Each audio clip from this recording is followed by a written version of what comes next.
Dulu Ustaz ada keluarkan satu amalan dipanggil amalan pengasih sekampung. Pengasih sekampung. Pengasih sekampung ni tuan-tuan semua Ustaz dah amal sejak tahun 1974 lagi amalan ni.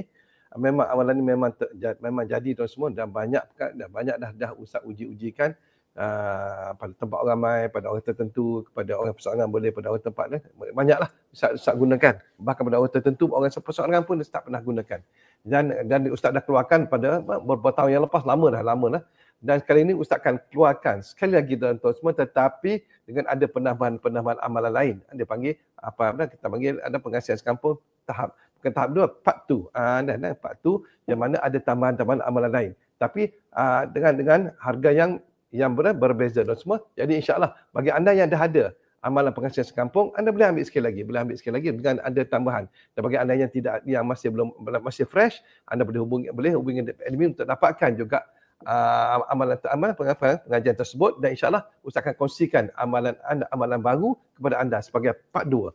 Anda panggil bukan tahap ataupun bahagian kedua untuk anda yang mana lebih mantap dengan anda mengamalkan pengasihan sekampung dan anda campur dengan amalan yang Ustaz kongsikan, insya-Allah lebih mantap lagi ada kekuatan ilmu pengasihan yang ada pada anda, insya-Allah. Dan jangan risau semua, pengasihan sekampung Ustaz dah uji daripada tahun 74 sampai sekarang Ustaz gunakan. Di mana saja anda pergi, insya-Allah orang akan rasa kasih, sayang, bahkan setakat kasih sayang mereka akan rindu tanpa bila anda dah berpisah dengan anda, insya-Allah.